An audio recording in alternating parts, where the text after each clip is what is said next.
Hello, welcome to another running vlog.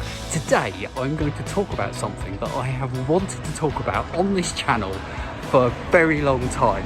I'm going to get straight to it, and it's all really to do with exercise, or more specifically the lack of it over the years. Now, coming up in just a few short weeks, I'm going to celebrate the 3rd anniversary of starting the Couch to 5k program, which got me on this kind of road to running, and which of course has been terrific, and I've really enjoyed it. Now, I've mentioned on this channel before that underneath this somewhat boyish exterior beats the heart of an old git. And it's true to say that through the many years before I took up Couch to 5k, I didn't do an awful lot of exercise. And I've spent some time kind of thinking, why is that? Why is it that I didn't do any exercise? Now, I am in charge of my own destiny. I can make my own decisions, clearly, so I should blame myself for that. However, in true 21st century style, I would very much like to find somebody else to blame for my failings. So, I've been thinking about this, and I think there are two prime suspects in this for this crime of me not exercising for most of my life. And I would say perhaps the first one, and you know, a bit controversial this one maybe, would be my dad. Now, my dad, bless him, he's no longer with us, has not been for some time, but he was actually quite sporty when he was a young fella, and he played rugby and cricket actually to quite a decent standard, apparently, but he didn't really pass any of that on to me as such. Didn't really kind of, you know, instill the kind of sporting ethic into my kind of daily life. Now, bit of explanation as to why, bit of family history. I am the youngest of 3 children, and my sisters, they won't thank me for saying this, are considerably older than I am. And I am, I think, what would be described perhaps by Bob Ross, the famous PBS painter, as a happy accident. I am not meant to be here, but that means that there's quite a big gap between me and my 2 sisters. And when my mum had me, she was about, I don't know, 35, I think, and my dad would have been about 37, I think. And that was back then, in those days, you know, like 400 years ago when I was a kid. That was slightly unusual. These days, perhaps not so much, but back then, yeah, it was, you know, it was kind of different. So by the time I was sort of a little whippersnapper, kind of running around the place, my dad would have been, oh, getting out of breath. My dad would have been probably in his 40s by this stage, and he was not a well man by then. He was quite large and unfit, and yeah, you know, and actually, to be fair to him, he was working long hours. He was also working in the evenings to try and to change career. And my sort of long memories of him, really, as a kid, my memories of him are kind of sitting upstairs in my mum and dad's bedroom at a fold-out table, sort of writing essays and things, because he was trying to work up to this career change, and didn't really sort of instill in me, didn't spend time with me kind of, you know, kicking a football or throwing a rugby ball or anything like that. He didn't really have time, and even if he had time, you know, it wasn't really in him anymore by that stage. So could I blame him perhaps for not instilling in me? Well, I don't know, actually, because there is this thing, you might have heard of it, it's called school. And at school you have lessons, and one of these lessons is called PE. It's physical education, and one of the words in physical education is education, meaning the teachers are supposed to teach you the physical part. But of course, they didn't. When I went to school, they didn't really spend any time kind of teaching you the stuff. So what happened was, if you were like me and you turned up at school, went to PE, the parents hadn't kind of taught you anything about sport, and there were lots of other kids probably in that boat, but the PE teachers were only really ever interested in the kids who did have some sporting knowledge, and they used to spend all their time with them. And us, rest of us, were considered kind of non-sporty types. That's what we were. That's what we were considered. The PE teachers didn't really know who we were. And really, we could have, without beating around the bush, I could have quite easily gone into the centre circle in the middle of a football match at school in a PE lesson, done a massive poo in the middle of the pitch, and the PE teacher wouldn't have even noticed. He probably would have looked and thought, who is that small child I don't recognise doing a massive shit in the middle of my lesson? He wouldn't have known, because he didn't know who we were. They didn't pay any attention to us whatsoever. And, you know, that's kind of how PE went. Now, is it true to say then that the PE teachers were slightly at fault here? Or is it the fact that I, as somebody who kind of looked as if they weren't interested in sport, is it just that the PE teacher was reacting to that? The PE teacher saw a kid, he doesn't know anything about sport, therefore he's not interested, so I'm not going to bother paying any attention to him. Well, you might think that. However, I have evidence, strong evidence to suggest that actually that wasn't the case. That if the PE teacher had spent just one iota of the renter brain cell that he had, the kind of timeshare of the brain cell that he had, and he'd actually bothered to use it, then I think that maybe he could have got something out of me and the other kids who were supposedly in the non-sporty category. And I'm going to prove that this is definitely a case by giving you an evidence of it. Absolute categorical evidence. But before I do that, I'm going to go for a run.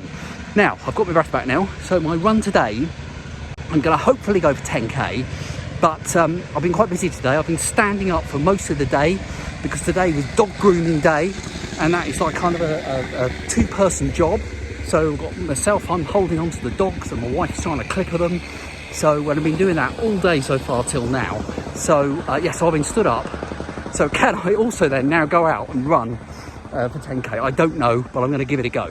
So let's go for the 10k run-ish, or see how far I go, and then I will tell you why I think PE teachers have got a lot to answer for. That's coming up. Don't go away.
There we are, 10k complete. It wasn't a fast time, it was 10, just under 107, which is quite slow for me, but I'm quite happy with that. Anyway, let's get back to what I was talking about.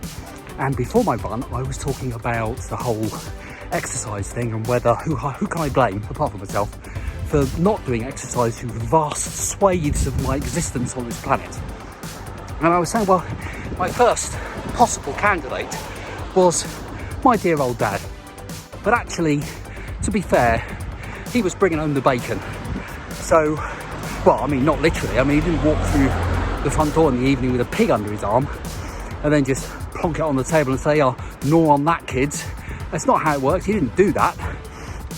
I mean, he might have done. I don't remember him doing that. But anyway, so yeah, so he didn't actually literally bring home the bacon, but you know what I mean. So the second candidate is the PE teachers. And I was talking about the fact that they didn't really teach us anything at all. And in fact, that reminded me, there wasn't just PE teachers that were like that. It was kind of school in general, perhaps, back then. So perhaps I'm being unfair blaming PE teachers, because I can remember when I was about probably 10, and a friend of mine, we were at school, and we were interested in perhaps learning to play chess, and they had a chess club that would run at lunchtime. And we went into the chess club and said, oh, you know, we'd like to play. And the teacher said, oh, you can pull up a chair over there and have a game. I said, well, actually, we don't know how to play chess. And the teacher said, well, go away then. Now, I wish that I had had the confidence because you don't when you're a child. And I wish I had the confidence to say, oh, I'm sorry, I thought it said school on the gate outside, not just school, but only if you know how to do the things that are inside. I mean, clearly, I thought a school was where you learned things, but I was obviously wrong, which would have got me a detention, but it would have been worth it. So, you know, I don't know, maybe it was a bit like that. But I did say that there was an incident when I can prove beyond any doubt that PE teachers are actually pretty poor. They were back then. And this is why. When I was about 11, something like that, my PE teacher was sent away. And I would have liked it if he had been sent away to the moon, possibly into the heart of the sun. I think it would have been good. But he was sent to New Zealand, which, let's face it, is far enough. And a PE teacher from New Zealand came to us. So it was like a sort of teacher swap thing. And what happened was the teacher that came from New Zealand, I forget his name, he was a genius, because what he did was that instead of us doing things like football and rugby and things that the kids already knew how to play, apart from some of us supposedly non-sporty types, he decided that he would teach us a game that none of us knew how to play. So what he did, he taught us for the first few weeks, we played American football, which is actually, you know, we all heard of American football, but none of us had any idea how to play it. We'd probably never seen it before, really. So he taught us how to play that. And it's actually a really interesting game. It's a really tactical game. Everybody has got something to do, and which kind of makes the whole thing coherent, joins the whole thing together, really. And it was good fun. And the fact is that because none of us knew how to play it, none of us knew the rules, we kind of all got sucked into it. We kind of all enjoyed it, which was great. You know, that was the thing that was missing. The fact was that when it came to football and all these other things, no one had ever bothered to tell me the rules. I didn't know what the offside rule was. And I didn't have the confidence to go up to the teachers and say, please, sir, what's the offside rule?